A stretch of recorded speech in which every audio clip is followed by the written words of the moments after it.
everyone, welcome to our YouTube channel CS Ansar and this is CS Tuti Mahajan. As you all know, GST के returns को लेकर आए दिन circular and notification हम लोग receive करते हैं कि जीएसटीआर 1 के अंदर जो हम लाइबिलिटी रिपोर्ट करें वही हम 3B में लाइबिलिटी रिपोर्ट करें। वैसे तो जो हमारी जीएसटीआर 1 के अंदर जो भी हम लाइबिलिटी रिपोर्ट करते हैं वो सारे के सारे लाइबिलिटी हमारी ऑटो पॉपुलेट होके हमारे पास काम पे आती है जीएसटीआर 3B के अंदर। लेकिन इन केस अगर उसके बाद भी हम उसके अंदर कोई चेंजेस करते हैं तो हमारे पास उस टाइम वहां पे क्या आ जाता है, रेड अलर्ट। जैसे ही हमने 3B के अंदर अपनी लाइबिलिटी कम की, हमारे पास वहां पे आया था रेड अलर्ट।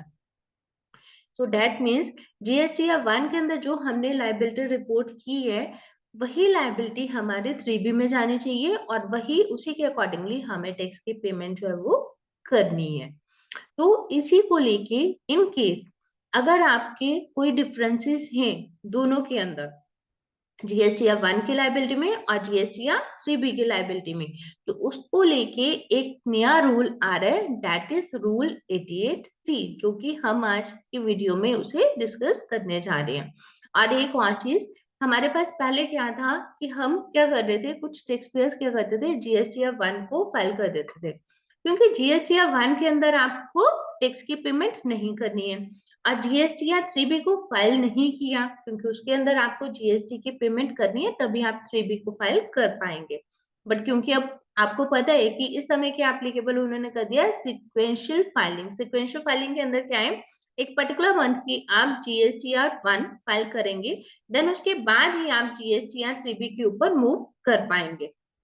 और 3B अगर आपने एक मंथ की 1 और 3B दोनों फाइल कर दी तो उसके बाद ही आप नेक्स्ट मंथ की जीएसटीआर 1 जो है वो फाइल कर पाएंगे। तो इसी को लेके कई सारी जो चेंजेस हैं जीएसटी के अंदर, नए नए सर्कुलर्स और नोटिफिकेशन जो आ रहे हैं कि ताकि हमारे जो जीएसटी के रिटर्न्स हैं वो प्रॉपर फाइलिंग हो और उसके अंदर जो टैक्स की पेमेंट है वो भी प्रॉपर हो। तो आज के इस वीडियो में हम डिस्कस करेंगे रूल 88C। Let's see.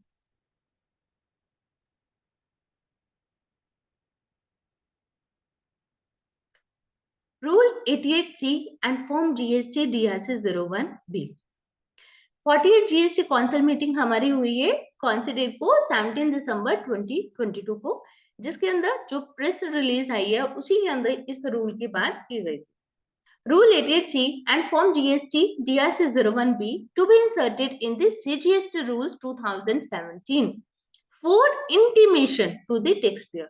ठीक है, तो इसके अंदर उन्होंने क्या लिखा है, दैट इज एन इंटीमेशन। ये कोई शो कुछ नोटिस नहीं रहेगा, ये इंटीमेशन रहेगी to the taxpayer by the common portal. तो ये जीएसटी का पोर्टल जैसे हम लॉगिन करेंगे तो वहां पर आपके पास इंटीमेशन आ जाएगी किस चीज की, अबाउट द डिफरेंस।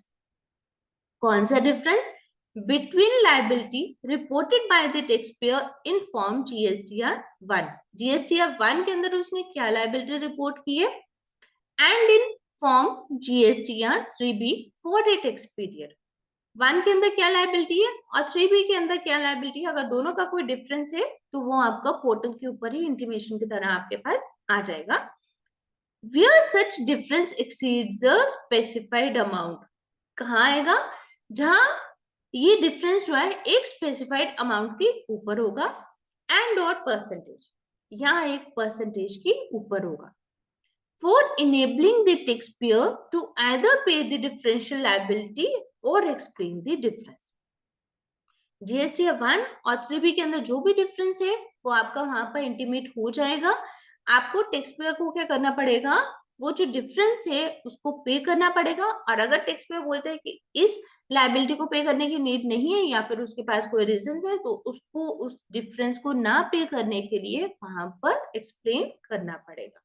तो ये आपके पोर्टल के ऊपर ही एक इंटीमेशन की तरह आ जाएगा। तो इसको रेगुलेट कौन करेगा, रूल 88C। ठीक है, लेट्स सपोज फॉर एग्जांपल आपके जीएसटीआर 1 के अंदर लायबिलिटी कितनी है, टैक्स पे करने की लायबिलिटी क्या बन रही है, जो आपने ड्यू किया ₹5 लाख।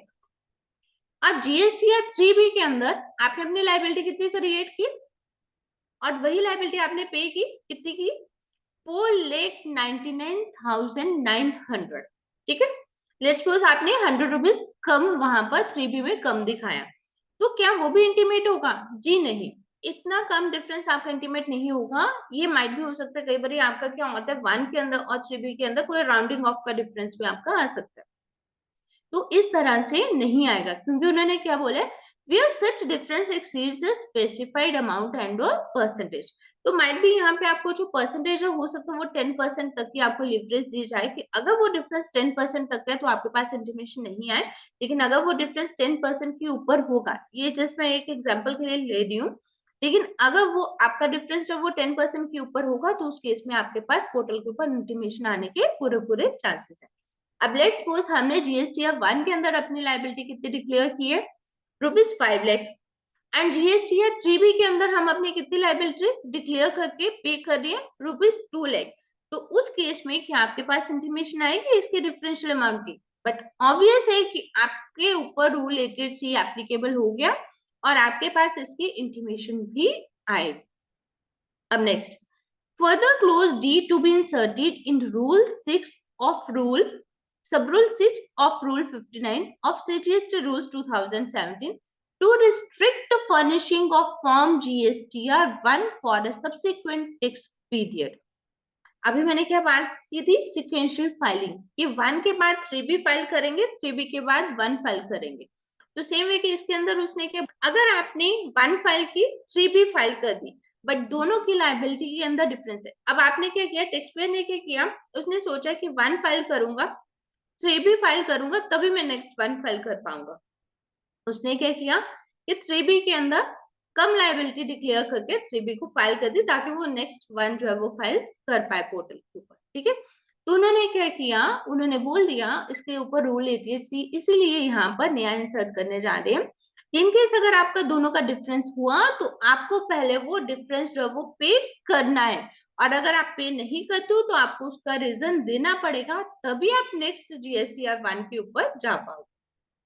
जिसके लिए वो क्या कह रहे हैं, रूल 59(6) के अंदर क्लोज डी इंसर्ट होगा, जिसके अंदर वो क्या रिस्ट्रिक्ट कर देगा आपको नेक्स्ट जीएसटीआर 1 जो है फाइल करने से।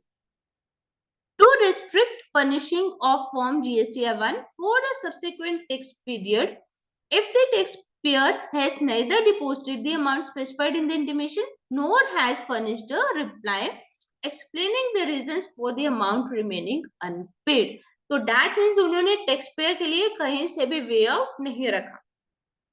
आपने जीएसटीआर 1 फाइल की, आपने 3b फाइल कर दी, दोनों के अंदर आपका डिफरेंस आया, डिफरेंस आपका पोर्टल के ऊपर इंटीमेट हो गया। आपका जो पोर्टल के ऊपर जो डिफरेंस इंटीमेट हुआ, आपको या तो वो पे करना है या उसका रीजन देना है। अगर आपने ना तो वो पे किया और ना ही आपने उसका रीजन दिया कि कोई बात नहीं इंटीमेशन आई है, स्किप कर दो, इग्नोर कर दो उस चीज को, तो पोर्टल आपको नेक्स्ट जीएसटीआर 1 जो है सब्सिक्वेंट टैक्स पीरियड की फाइल ही नहीं करने देगा। सो दैट मीन्स आपको नेक्स्ट जीएसटीआर 1 फाइल करने से पहले उस डिफरेंस को क्लियर करना है। This would facilitate the taxpayers to pay or explain the reason for the difference in such liabilities reported by them without intervention of the tax officers। हाँ, इसके अंदर एक उन्होंने क्या फेवरेबल बात क्या बोली है, आपका डिफरेंस आया पोर्टल के ऊपर, यहाँ पर टैक्स ऑफिसर्स की इंटरवेंशन नहीं होगी। आप क्या करोगे, वहीं से आपने देखा अगर जो भी डिफरेंस है आपको लगता है कि वो डिफरेंस सही है, आप उसकी टैक्स लायबिलिटी को, आपको पता है टैक्स लायबिलिटी आपको पे करनी पड़ेगी, तो आप अपनी टैक्स लायबिलिटी को पे कर दोगे। अगर आपको लग रहा है कि टैक्स लायबिलिटी पे करने की नीड नहीं है, आपके पास कोई रीजन है, तो आप वहीं पर उसका रिप्लाई बना के वहीं पे सबमिट करोगे। तो प्रॉपर जो टैक्स ऑफिसर्स है, हालांकि उनकी इंटरवेंशन रहेगी, क्योंकि जहां का भी आपका नंबर है, आपको वहां पर अगर कहीं दिक्कत आती है तो हम वहां पे लेके जाते हैं, लेकिन जब आपको रीजन वहां पर सबमिट करना है तो वो पोर्टल के ऊपर ही रहेगा, पोर्टल के ऊपर कहीं पे भी इंटरवेंशन नहीं रहेगी। जब वो रीजन जो भी आपने दिया वो आपका जहां का नंबर है वहां पे प्रॉपर ऑफिसर के पास चला जाएगा, अगर वो एक्सेप्ट करेगा देन इट इज ओके, आपका पोर्टल ओपन हो जाएगा, आपने जीएसटी 1 फाइल कर पाओगे। लेकिन आपने अगर कोई रीजन इनवैलिड रीजन दिया है जो कि प्रॉपर ऑफिसर को लग रहा है कि वो इनवैलिड है, तो उस केस में उसकी इंटरवेंशन जो है वो रहेगी। तो दैट मीन्स अब जीएसटीआर 1 और 3b आपको और भी बहुत ध्यान से जो है वो फाइल करनी है। जीएसटीआर 1 के अंदर जो भी आप लायबिलिटी डिक्लेयर करो, मेक इट श्योर कि 3b के अंदर आपकी वही लायबिलिटी आए, ऑटो पॉपुलेट होके तो वो आ ही रही है, और 3B के अंदर भी आपकी वही लायबिलिटी आप भी दिखाओ, आप उसके साथ कोई छेड़ाखानी आपको करने की नीड नहीं है, और वही लायबिलिटी आप पे करो। इन केस अगर उस लायबिलिटी के अंदर आपका डिफरेंस आ गया जो कि एक स्पेसिफाइड परसेंटेज से ज्यादा होगा, तो वो डिफरेंस जो है वो आपका इंटीमेट हो जाएगा पोर्टल के ऊपर, और वो डिफरेंस आपको पे करना ही होगा, या वो डिफरेंस पे करोगे या उसका रिप्लाई दोगे, सबमिट करोगे आप। और दोनों में से कोई एक काम करने के बाद ही आप नेक्स्ट फॉर्म जीएसटी या वन जो है वो फाइल कर पाएंगे। दैट मीन्स कहीं ना कहीं पोर्टल आपको रिस्ट्रिक्ट कर देगा और आपको सब काम छोड़ के आपको पहले इसी के ऊपर लगना पड़ेगा। तो इसलिए make it sure and make it a habit कि जीएसटी या वन के अंदर जो लायबिलिटी आपने दिखा दी है वही आपकी फॉर्म जीएसटी या 3B के अंदर लायबिलिटी आप दिखाएं। So this is all for the day. Thank you for watching this video. Thank you.